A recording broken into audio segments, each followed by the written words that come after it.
Wide outside the Ostend. Comes down the pitch and bang! And Ghani smashes it. افغانستان د راتلونکي دوشنبې په ورځ له آیرلینډ سره د 2 ورځنیو لوبو لړۍ پیلوي، خو له ټلویزیون پرته. سره له دې چې افغانستان په خپل کوربتوب له آیرلینډ سره 20 ورځې 50 ورځې او آن ټسټ لوبه په غوره کوالټۍ د زرګونو ډالرو په ارزښت پر ټلویزیون خپره کړه، خو آیرلینډ له افغان لوبډلې سره په خپل کوربتوب یا د لوبې پر ټلویزیون نه خپروي. په داسې حال کې چې آیرلینډ له بنګلادیش او ویسټ انډیز سره 3 اړخیز سیریز په نړیواله کچه خپور کړ، خو افغانستان چې له بشپړ غړیتوب وروسته یې له فل ممبر لوبډلو سره کابو ټولې لوبې په ژوندۍ بڼه مینوالو ته خپرې کړي، آیرلینډ یې په خپل کوربتوب یا د لوبې پر ټلویزیون نه خپروي.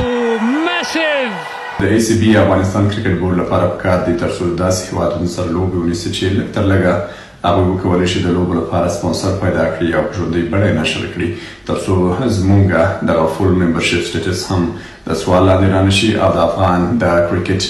مینوالو تنده هم پرې ماته شي.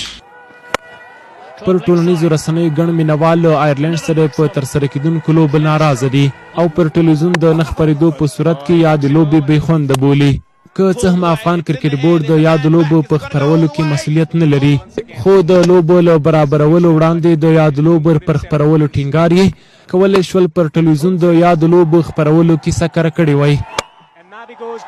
زیاتره افغانان ډېر زیات خفه دي ځکه چې آیرلینډ سره کوم سیریز دی دا په ژوندۍ بڼه نه خپروي،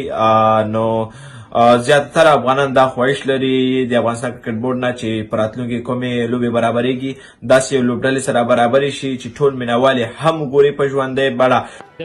افغانستان له بشپړ غړیتوب وروسته په 20 ورځو او 50 ورځو درجه بندۍ کې د پام وړ پرمختګ کړی او په دواړو فارمټونو کې غښتلې لوبډلې شاته پرېښي، خو بیا هم افغان کرکټ بورډ له کلونو راهیسې له زیمبابوې، آیرلینډ، سکاټلینډ او نورو هغو لوبډلو سره د لوبو برابرولو هڅه کړې، په داسې حال کې چې ډېری لوبډلې له یادو ټیمونو سره لوبو کولو ته زړه نه ښه کوي.